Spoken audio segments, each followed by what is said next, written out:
ಕಾಂಗ್ರೆಸ್ನಲ್ಲಿ ಆಗ್ತಾ ಇರುವಂತಹ ಕ್ಷಿಪ್ರ ಬೆಳವಣಿಗೆಗಳು, ಇನ್ನೊಂದು ಕಡೆಗೆ ರಾಜ್ಯ ರಾಜಕಾರಣ ದೆಹಲಿಗೆ ಶಿಫ್ಟ್ ಆಗಿರೋದು, ಇವತ್ತು ಕ್ಲೈಮ್ಯಾಕ್ಸ್ ಹಂತ ಸಿಗಬಹುದು ರಾಹುಲ್ ಗಾಂಧಿ ನೇತೃತ್ವದಲ್ಲಿ ಅನ್ನೋ ಪ್ರಶ್ನೆ ಇದೆ. ಈ ಬೆನ್ನಲ್ಲೇ ಸಿದ್ದರಾಮಯ್ಯ ಅವರ ಪುತ್ರ ಆಗಿರುವಂತಹ ಯತೀಂದ್ರ ಸಿದ್ದರಾಮಯ್ಯ ಅವರು ಕುರ್ಚಿ ಕದನಕ್ಕೆ ಸಂಬಂಧಪಟ್ಟಂತೆ ರಿಯಾಕ್ಷನ್ ಕೊಟ್ಟಿದ್ದಾರೆ. ಏನ್ ಹೇಳಿದ್ದಾರೆ ಅವರು ನೋಡ್ತಾ ಹೋಗೋಣ.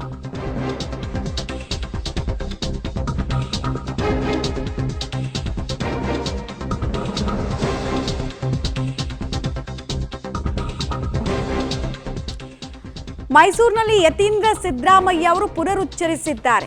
ಏನ್ ಹೇಳಿದ್ದಾರೆ ಅಂದ್ರೆ, ಒಬಿಸಿ ಕಮಿಟಿಗೆ ಸಿದ್ದು ನೇಮಕ ಪ್ರಶ್ನೆಗೆ ಸಿದ್ದರಾಮಯ್ಯ ಪುತ್ರ ಕೆಂಡ ಕಾರಿದ್ದಾರಂತೆ.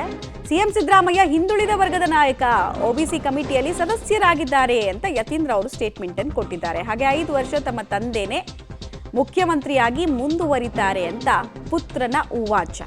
ಬಟ್ ಹಿಂದುಳಿದ ನಾಯಕ ಅಂತ ಸ್ಟೇಟ್ಮೆಂಟ್ ನೋಡ್ತಾ ಇದ್ದೀರಲ್ಲ ನೀವು, ಸಿಎಂ ಬದಲಾವಣೆ ಚರ್ಚೆ ಹೈಕಮಾಂಡ್ ಮುಂದೆ ಇಲ್ಲ. ಮೈಸೂರಿನಲ್ಲಿ ಯತೀಂದ್ರ ಸಿದ್ದರಾಮಯ್ಯ ಅವ್ರ ಸ್ಟೇಟ್ಮೆಂಟು ಇದೆಲ್ಲರಲ್ಲಿ ನನಗೆ ಗಮನ ಸೆಳೆದಿದ್ದು ಯಾವುದಂದ್ರೆ, ಹಿಂದುಳಿದ ನಾಯಕ ಸಿದ್ದರಾಮಯ್ಯ ಅಂತ ಯತೀಂದ್ರ ಅವ್ರ ಬಾಯಲ್ಲಿ ಬಂದಿತ್ತು. 20 ವರ್ಷದಿಂದ ಕಾಂಗ್ರೆಸ್ ಹೈಕಮಾಂಡ್ಗೆ ಗೊತ್ತಿರಲಿಲ್ವಾ ಸಿದ್ದರಾಮಯ್ಯ ಅವರು ಯತೀಂದ್ರ ಹಿಂದುಳಿದ ನಾಯಕ ಅಂತ? ಯತೀಂದ್ರ ಅವ್ರ ಬಾಯಲ್ಲಿ ಮಾತ್ರ ಬಂತಾ ಇದು. 20 ವರ್ಷದಿಂದ ಸುಮ್ಮನಿದ್ರಲ್ಲ, ಆವಾಗಲೇ ಒಬಿಸಿಗೆ ಸದಸ್ಯನಾಗಿ ನೇಮಕ ಮಾಡ್ಬೋದಾಗಿತ್ತಲ್ಲ, ಈಗ ಯಾಕೆ ಮಾಡಿದ್ರು? ಪ್ರಶ್ನೆ ಇದು. ಒಬಿಸಿ ಕಮಿಟಿಗೆ ಟೋಟಲ್ ಪ್ರಮೋಷನ್ ಅದು ಅಧ್ಯಕ್ಷರು ಮಾಡಿದ್ರು ಅಂತ ಸುಳ್ಳು ಮಾಹಿತಿ ಹಬ್ಬಿಸಿದ್ರು. ಮುಖ್ಯಮಂತ್ರಿಗಳು ಕ್ಲಾರಿಫೈ ಮಾಡಿದ್ದಾರೆ, ಅಲ್ಲಿ ಸದಸ್ಯರಾಗಿರ್ತಾರೆ. ಯಾತಕ್ಕೆ ಅಂತಂದರೆ ಅವರು ಕೂಡ ಬ್ಯಾಕ್ವರ್ಡ್ ಲೀಡರ್ ಆಗಿದ್ದಾರೆ. ಹಾಗಾಗಿ ದೇಶದಲ್ಲಿ ಯಾರ್ಯಾರು ಬ್ಯಾಕ್ವರ್ಡ್ ಲೀಡರ್ಗಳಿದ್ದಾರೆ ಅವರೆಲ್ಲ ಕಮಿಟಿನಲ್ಲಿದ್ದರೆ ಹಿಂದುಳಿದ ವರ್ಗದವ್ರ ಪರವಾಗಿ ಒಂದು ದನಿಯಾಗಿ ಕೆಲಸ ಮಾಡ್ತಾರೆ ಅಂತ ಹಾಕಿರೋದು. ಅದಕ್ಕೂ ಬೇರೆ ಇನ್ಯಾವುದಕ್ಕೂ ಸಂಬಂಧ ಕಲ್ಸೋ ಅಗತ್ಯ ಇಲ್ಲ ಅಂತ ಹೇಳಿದ್ನಲ್ಲ. ಮೊನ್ನೆ ತಾನೇ ನಾನು ಇಲ್ಲಿ ಹುಬ್ಳಿಗೆ ಹೋದಾಗ ಕೇಳಿದ್ರು, ಇದೇ ಕ್ವೆಶನ್ಗೆ ಆನ್ಸರ್ ಮಾಡಿದ್ನಲ್ಲ, ಅದಕ್ಕೂ ಸಂಬಂಧ ಇಲ್ಲ. ನೀವೇ ಏನೋ ಊಹಾಪೋಹ ಮಾಡ್ಕೊಂಡ್ರೆ ಹೆಂಗೆ? ನಿಮ್ಗೆ ಯಾವ ಆಧಾರದ ಮೇಲೆ ಹೇಳ್ತಾ ಇದ್ದೀರಿ? ಸರಿ, ಚರ್ಚೆ ಏನಿದ್ರ ಮೇಲಾದರೂ ಮಾಡ್ತಾರೆ. ಒಬಿಸಿ ಕಮಿಟಿಗೆ ಮಾಡಿದ್ರೆ ಅದು ಮುಖ್ಯಮಂತ್ರಿ ಸ್ಥಾನಕ್ಕಿಂತ ಪ್ರಮೋಷನ್ನ ಹೇಳಿದ್ದಾರೆ. AICC ಸೆಕ್ರೆಟರಿ ಅವರು ಬಂದು ಯಾವುದೇ ಮುಖ್ಯಮಂತ್ರಿಗಳ ಬದಲಾವಣೆ ವಿಚಾರ ಈ ಹೈಕಮಾಂಡ್ ಮುಂದೆ ಇಲ್ಲ ಅಂತ ಹೇಳಿ. ಸೊ ಮತ್ತೆ ಅದ್ರ ಬಗ್ಗೆ ಚರ್ಚೆ ಮಾಡ್ತೀರಿ? ಸೊ ಅದಕ್ಕೂ ಸಂಬಂಧ ಇಲ್ಲ ಬಿಡಿ.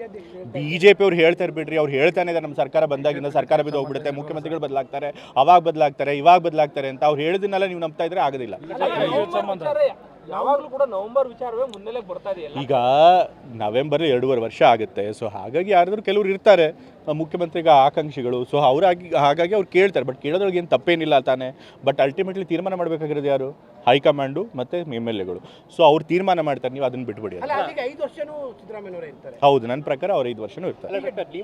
ಯಾರು ಹೇಳಿದ್ದು ಮುಖ್ಯಮಂತ್ರಿ ನಾನು ಹೇಳ್ತಾ ಇದ್ನಲ್ಲ ನಿಮಗೆ, ಯತೀಂದ್ರ ಸಿದ್ದರಾಮಯ್ಯ ಅವರು ತಮ್ಮ ತಂದೆ 5 ವರ್ಷ ಮುಖ್ಯಮಂತ್ರಿಯಾಗಿ ಮುಂದುವರಿತಾರೆ, ಅದೆಲ್ಲ ಓಕೆ, ಅದೆಲ್ಲ ಗಮನ ಸೆಳೀಲಿಲ್ಲ ನನಗೆ.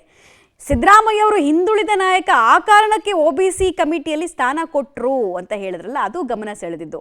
ಸಿದ್ದರಾಮಯ್ಯ ಅವರು ಕಾಂಗ್ರೆಸ್ ಪಕ್ಷಕ್ಕೆ ಸೇರಿತ್ತು 2006ರಲ್ಲಿ. 2006ರಿಂದ 25ರ ತನಕ ಸಿದ್ದರಾಮಯ್ಯ ಅವರು ಹಿಂದುಳಿದ ನಾಯಕ ಅಂತ ಕಾಂಗ್ರೆಸ್ನ ಹೈಕಮಾಂಡ್ ಗೊತ್ತೇ ಆಗಲಿಲ್ವಾ? ಹಾಗಾದರೆ ಈಗ ಮಲ್ಗೆದ್ದು ಜ್ಞಾನೋದಯ ಆಗಿ ಈಗ ಹಿಂದುಳಿದ ನಾಯಕ ಅಂತ ಗೊತ್ತಾಗಿ ಸದಸ್ಯನಾಗಿ ಮಾಡ್ತಾ ಅನ್ನೋದು ಪ್ರಶ್ನೆ. ಟೈಮಿಂಗ್ ಬಗ್ಗೆ ಯತೀಂದ್ರ ಸಿದ್ದರಾಮಯ್ಯ ಅವರೇ ಪ್ರಶ್ನೆ ಇರೋದಿಲ್ಲಿ.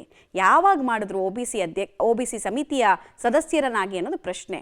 ಮುಖ್ಯಮಂತ್ರಿ ಬದಲಾವಣೆ ಚರ್ಚೆ ಇರಬೇಕಾದ್ರೆ ಮಾಡಿದ್ರಲ್ಲ, ಅದು ಪ್ರಶ್ನೆ. ಟೈಮಿಂಗ್